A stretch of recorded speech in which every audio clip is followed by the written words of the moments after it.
কিন্তু তারা প্রতিদান দিয়েছে আমার ছোট্ট ভাই সাইফুলকে চট্টগ্রামের মাটিতে প্রকাশ্য দিবালোকে জবাই করে তারা খুন করেছে। ইসকনকে ধরা হোক। ডক্টর ইউনূস সাহেব, আপনি ইসকনকে ধরার ব্যবস্থা করেন, নইলে আমার আর্মি এবং পুলিশের হাতে তুলে দেন ইসকনের গুন্ডাদেরকে। আমরা যদি আইন হাতে তুলে নেই, সুক্কর হবে না, দেশের শৃঙ্খলা ভালো থাকবে না। এই জন্য আমরা আইন হাতে তুলে নিচ্ছি না, নইলে সাহস হয় কেমনে এই 99% মুসলমানের দেশে উগ্র হিন্দুরা প্রকাশ্য দিবালোকে একটা শ্রেষ্ঠ উকিলকে জবাই করে হত্যা করে। এই সাইফুল তাদের মন্দির পাহারা দিয়েছে, এই সাইফুল তাদেরকে মসজিদে পাহারা দিয়েছে যেন তাদের কোনো ক্ষতি না হয়, আর তারা পুরস্কার দিয়েছে তাকে জবাই করে। তবে শুনেন হিন্দু ভাইয়েরা, মনে রাখবেন যতদিন ডানপন্থীরা সমাজের চাবিকাঠিতে আছে আপনাদের উপর কোনো আক্রমণ হবে না। আপনারা যেমনি ভারতে আপনাদের গুন্ডা মোদি আমাদের লক্ষ মানুষকে হত্যা করেছে, ঠিক না বা ঠিক? আমাদের হাজার মসজিদকে সে গুড়িয়ে দিয়েছে, আমরা সেটা কোনোদিন আপনাদের সাথে করব না। আমার ইসলাম বলে অপরাধী যে শুধু তাকেই শাস্তি দাও, একজনের অপরাধের কারণে আরেকজনকে শাস্তি দেওয়া যাবে না, ঠিক না বা ঠিক? আমরা আজকে এখান থেকে তালিম নিয়ে যাব। কোরআন আছে যেখানে আমরা থাকবো, প্রতিদিন 100 আয়াত করে পড়বো, 200 আয়াত করে পড়বো। রাসূল সাল্লাল্লাহু আলাইহি ওয়াসাল্লাম বলছেন 100 আয়াত যারা পড়ে তাদের নামটা গাফিলের কাতারে লেখা হয় না, 200 আয়াত যারা পড়ে নেককারদের মধ্যে শামিল হয়, 300 আয়াত যারা দাঁড়িয়ে পড়বে সলেহিনদের কাতারে, মুহসিনিনদের কাতারে আল্লাহ তাদের নাম তুলে দেয়। প্রত্যেক নবীরা 4টা আমল করতেন, আমরাও করব। ইয়াতলু আলাইহিম আয়াতিহি ওয়া ইউযাক্কিহিম ওয়া ইউআল্লিমুহুমুল কিতাবা ওয়াল হিকমা। প্রত্যেক নবী তেলাওয়াত করতেন, প্রত্যেক নবী তেলাওয়াতকৃত আয়াতগুলো মেনে নিতেন। কিন্তু আমরা প্রথম আয়াতকে অস্বীকার করেছি। বাংলাদেশের অধিকাংশ লোক, বিগত সরকার প্রথম আয়াতগুলোকেই পদদলিত করেছে সবচেয়ে বেশি। কোনো নোংরা নেতা সমাজে থাকতে পারবে না, কোনো চাঁদাবাজের উদ্ভব হতে পারবে না, কোনো নব্য চাঁদাবাজ আসলে হাত গুড়িয়ে দেব। আমরা ধৈর্য ধরেছি একটা সুন্দর সমাজের জন্য, ঠিক না বা ঠিক? রক্ত দিয়েছি আমরা, হালুয়া খাবা তোমরা? অসম্ভব। রক্ত ঝরে যার জমিন হয় তার এটাই নিয়ম। আল্লাহ আমাদেরকে ইসলামের জন্য কবুল করুন। আকাশের রহমতের দুয়ার খুলে নেই, পড়েন সবাই আল্লাহু আকবার কবীরা, আলহামদুলিল্লাহি কাসীরা, সুবহানাল্লাহি বুকরাতান ওয়া আসীলা। এবার একটা দোয়া পড়বো যেটার সওয়াব কিয়ামত পর্যন্ত লেখা হতে থাকবে। সুবহানাল্লাহ বেশি জোরে হইল না? পড়েন সুবহানাল্লাহি ওয়া বিহামদিহি আদাদা খালকিহি ওয়া রিদা নাফসিহি ওয়া জিনাতা আরশিহি ওয়া মিদাদা কালিমাতিহি।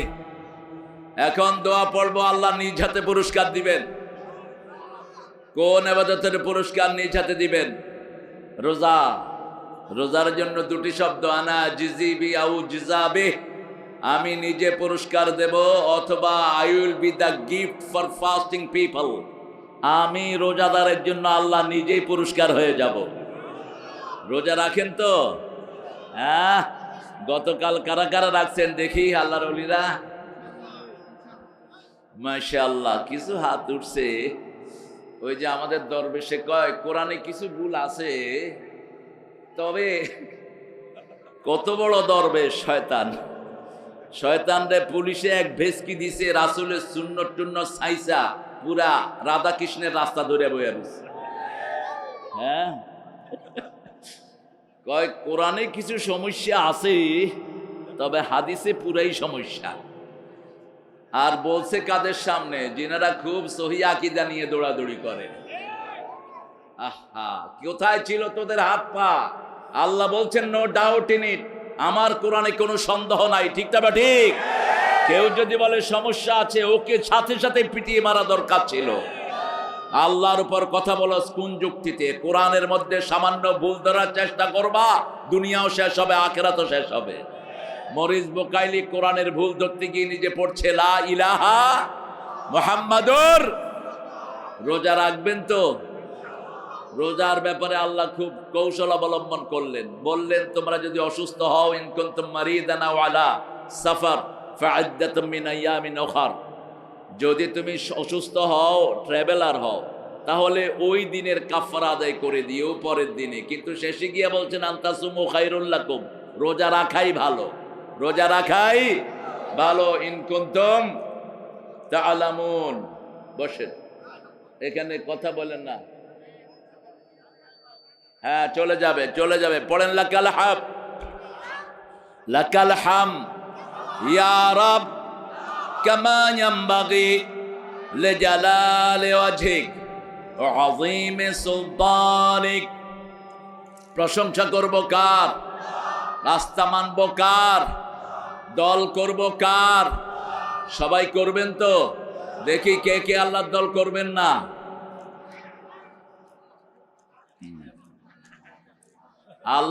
আল্লাহ তো আগে না দিয়ে শুরু করেছেন। কোরআন শরীফে আগে জাহান্নামের কথা, তারপরে জান্নাতের কথা। প্রত্যেক জান্নাতীকে আগে জাহান্নাম দেখানো হবে। This is war, this is the destination of you. এটা ছিল তোমার ডেস্টিনি, কিন্তু তুমি আল্লাহর কাজ করেছো, আল্লাহ সেটাকে বদলায় তোমাকে জান্নাত দিয়েছেন। আল্লাহ আমাদের সবাইকে জান্নাতি করে দেন। আরো চিৎকার করে বলি আমিন। যারা ইসলাম করে না তারা মুসলমান হইতে পারে? যারা ইসলাম করে না তাদের কোনো আমল কবুল হবে না। এটা কার কথা? কোন সূরায়? আল ইমরান 83। কোন সূরা? আল ইমরান 83 নম্বর আয়াতে আল্লাহ বলছেন, মাইয়াবতাগি গায়রাল ইসলামি দীনান ফালাই ইউকবালা মিন ওয়া হুয়া ফিল আখিরাতি মিনাল খাসিরিন। কোন ব্যক্তি বা জনগোষ্ঠী যদি ইসলাম ছাড়া কোন দল করতে চায়, তার দুনিয়াও শেষ, আখিরাতও শেষ। ওই ক্ষতি থেকে বাঁচার জন্য 4টা আমল করতে হবে। কয়টা? ওয়াল আসর। পড়েন ওয়াল আসর ইন্নাল ইনসানা লাফি খুসর ইল্লাল্লাযীনা আমানু ওয়া আমিলুস সালিহাত ওয়া তাওয়াসাউ বিল হক ওয়া তাওয়াসাউ বিস সবর। মক্কাতে সাহাবায়ে কেরাম যতদিন ছিলেন, একজনের সাথে আরেকজনের দেখা হলে এই সূরাটা পড়তেন। এই সূরাটা ঘরে টাঙিয়ে রাখবেন। এই 4টা কাজ যার নাই, তার দুনিয়াও শেষ, আখিরাতও।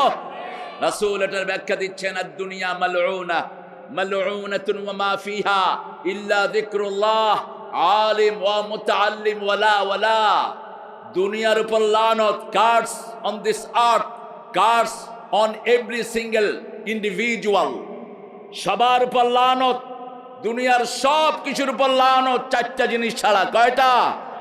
ইল্লা যিকরুল্লাহ, আল্লাহর জিকির যেখানে, সেখানে লানত হতে পারে। আমরা নামাজ পড়েছি, এটা কার জিকির? অযাকারা ইসমা রাব্বিহি ফাসাল্লা, আল্লাহর জিকিরের জন্য নামাজ শিখতে হবে। ঠিক। আলেম যারা এই জিকির শিখেছে, মুতাআল্লিম শিখিয়েছে, আর এই জিকিরকে যারা অনুসরণ করেছে, এই জিকির তখনই সার্থক হয় যখন মুশরিক এবং তাগুতের দ্বারা এটা বাধাগ্রস্ত হয়। তখন বোঝা যাবে এটা আসল জিকির। ঠিক না বা ঠিক? এই দলে, এই দেশে সবচেয়ে বেশি বিরোধিতার সম্মুখীন হয়েছেন কারা? নির্যাতিত সবচেয়ে বেশি জিনেদাতে কারা? কারা? কোরআনী আন্দোলনের লোকেরা। ঠিক কিনা? আমার কোন কোন ভাইকে গুলি করে রাস্তায় মারা হয়েছে, আমার অসংখ্য ভাইকে এই জিনেদার জনপদে হত্যা করা হয়েছে। জিনেদার চেয়ে নির্যাতিত বাংলাদেশে কোন এলাকা নাই।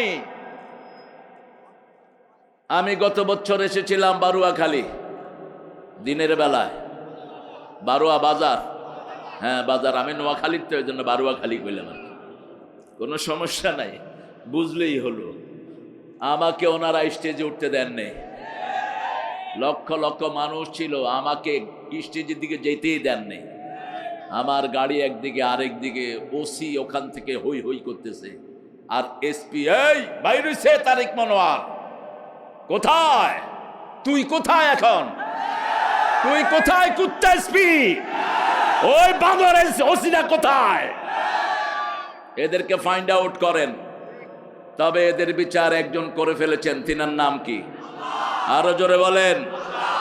এখন আইসা দোয়া চায়, এখন আইসা দোয়া চায়। দোয়া এত সহজ দোয়া, রাসূলের দোয়া আল্লাহ ক্যান্সেল করে দিয়েছেন। আল্লাহ সবার দোয়া নেন না। রাসূল উবাই বিন সুলুক খুলুফের জন্য ওই যে আব্দুল্লাহ ইবনে উবাই বিন, এটার জন্য রাসূল দোয়া করেছেন, নিজের লালা দিয়েছেন, জুব্বা দিয়েছেন। আল্লাহ বলছেন লাউ তাস্তাগফিরুনা ৭০ মাররা ফালান ইয়াগফিরাল্লাহু যুনুবা, ৭০ বারও যদি দোয়া করো তোমার দোয়া কবুল হবে না। রাসূল বলছেন যদি ৭১ বার দোয়া করলে কবুল হতো আমি তাই করতাম। অনেক বেশি আল্লাহর হিসাব, ঠিক না বা ঠিক? অনেক সুন্দর একটা আয়োজন করেছে মীরের হুদা স্বেচ্ছাসেবী যুব সংঘ গ্রামবাসীর উদ্যোগে। জেলা আমিরা ছিল, জেলা আমির কোথায় চলে গেছেন? চলে গেছে, কথা বলছে? কথা বলে নাই। এই মীরের হুদা স্বেচ্ছাসেবী যুব সংঘ তোমরা কোন দল করো? হ্যাঁ, আল্লাহ দল। আল্লাহ দলের নাম কি? ইসলাম।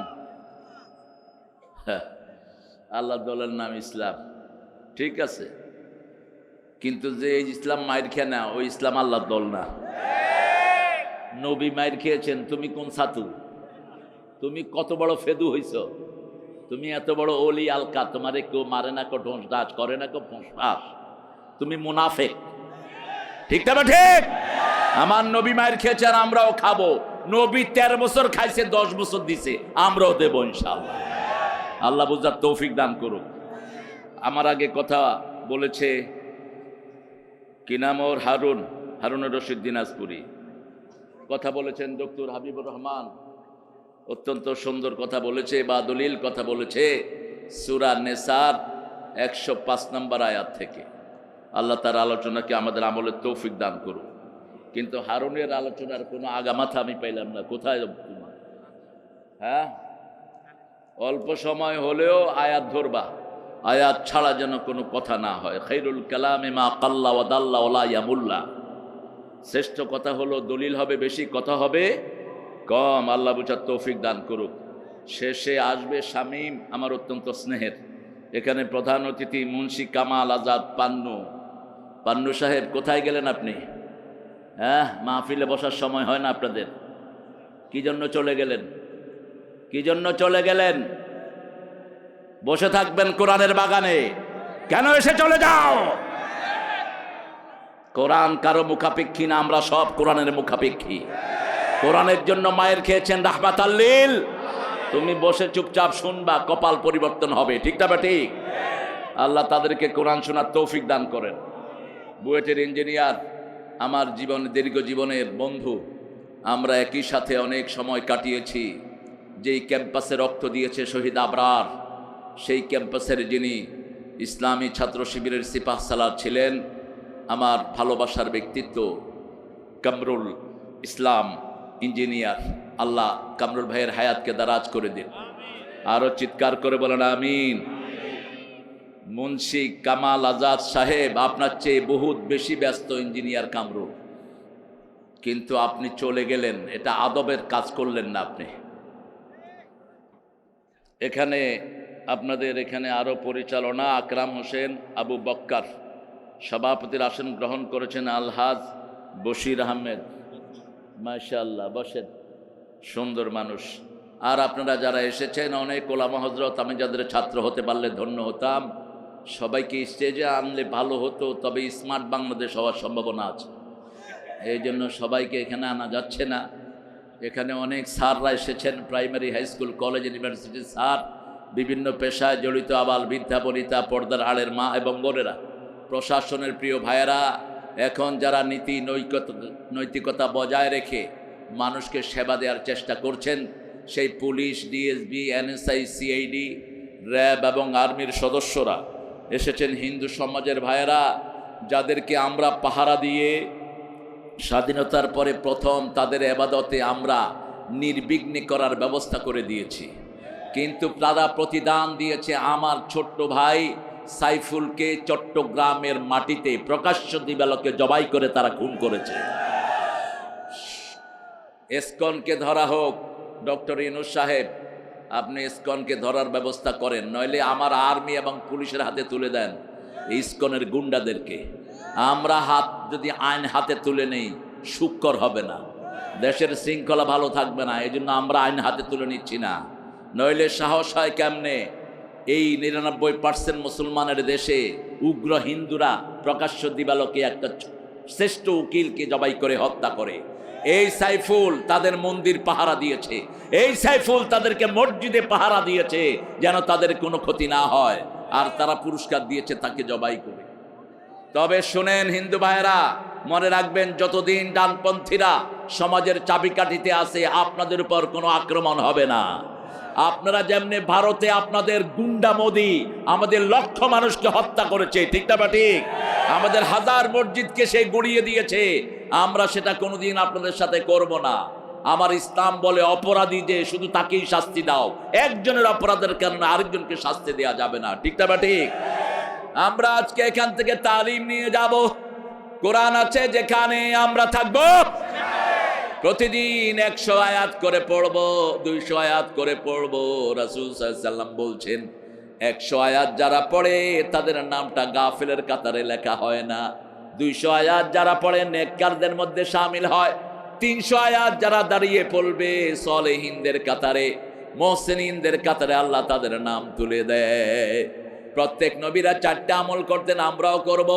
ইয়াতলু আলাইহিম আয়াতিহি ওয়া ইউযাক্কিহিম ওয়া ইউআল্লিমুহুমুল কিতাবা ওয়াল হিকমা।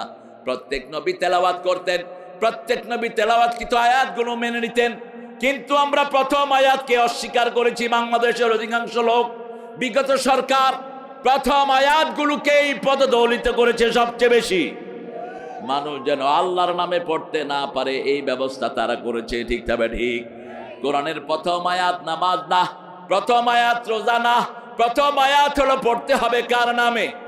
ইকরা ইকরা বিসমি রাব্বিকাল্লাযী খালাক খালাকাল ইনসানা মিন আলাক ইকরা ওয়া রাব্বুকাল আকরাম আল্লাযী আল্লামা বিল কলম আল্লামাল ইনসানা মা লাম। যেই নবী নিজে দস্তখত দিতে পারতেন না, আংটি ব্যবহার করতেন দস্তখতের জন্য। ওনার আংটিটা ছিল ওনার সিল। উনি কোনো চিঠি যখন লিখতেন, ওনার পক্ষ থেকে সাহাবাই কেরাম লিখতেন, তিনি বলতেন কোনখানে সিল মারবো বলে দাও। সেই নবীর মুখ থেকে আল্লাহ বের করলেন ইকরা। কি বের করলেন? ইকরা, পড়ো। কার নামে? জিবরাইল আমিন 3 বার বলেন ইকরা। তিনি বলছেন মা আনা বিকারি, I couldn't read, I couldn't read, I couldn't read, I can't, আমি পারি না পড়তে, পারি না পড়তে, পারি না পড়তে। এরপরে জিবরাইল বহন বললেন ইকরা বিসমি রাব্বিকাল্লাযী, রবের নামে পড়ো। তখনই পড়া শুরু করলেন রাহমাতাল লিল আলামিন, কারণ রবের পক্ষ থেকে এসেছি, রবের কাছে ফিরে যাব, ঠিক না ঠিক? মিনহা খালাকনাকুম ওয়া ফিহা নুঈদুকুম ওয়া মিনহা নুখরিজুকুম তারাতান উখরা। এই মাটি থেকে বানানো হয়েছে, এই মাটিতে আবার কবর হবে, এই মাটি থেকে আবার বের করে দিবেন কে? আমার যখন ফুরাবে দিন আসবে গহীন রাতি, থেকো আল্লাহ জীবনে হয়ে চির সাথী, আসবে গহীন রাতি। এজন্য একজনকে মালিক বানাবো, তিনি কে? আরো চিৎকার করে বলেন, তিনি থাকেন কোথায়? সর্বত্র, সর্বত্র থাকেন কুদরতানা ইলমান। তিনার চোখ সর্বত্র, তিনার কান সর্বত্র, তিনার ক্ষমতা সর্বত্র। যেমন আমি যদি এখন বলি ডক্টর ইউনূস থাকে কোথায়, কি বলবেন? সর্বত্র। এই আপনাদের পাকঘরেও থাকে, অ্যাবসার্ড, থাকতে পারবেন। ডক্টর ইউনূস আর মানুষ একটু সামান্য আপেক্ষিক তুলনা, আল্লাহর সাথে কারো তুলনা হতে পারে না। আল্লাহ থাকেন আরশের উপরে। কোথায়?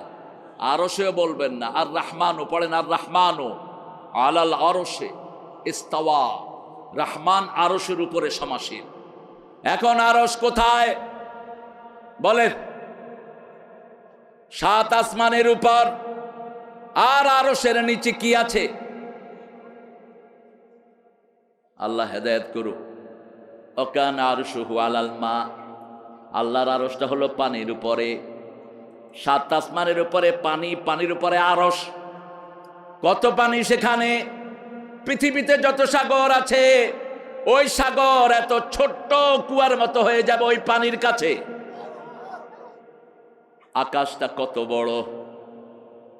রাসূল বলছেন আকাশটা কত বড় কেউ মাপ দিতে পারবে না, জিবরাইল আমিনও না। তবে একটা ওজন আমি দিয়ে দিচ্ছি, আকাশটা হলো তোমাদের মরুভূমির ভিতরে তোমাদের হাতের রিং যত ছোট, পুরা দুনিয়ার কাছে আকাশ, একটা আকাশের কাছে পুরা দুনিয়া তত ছোট।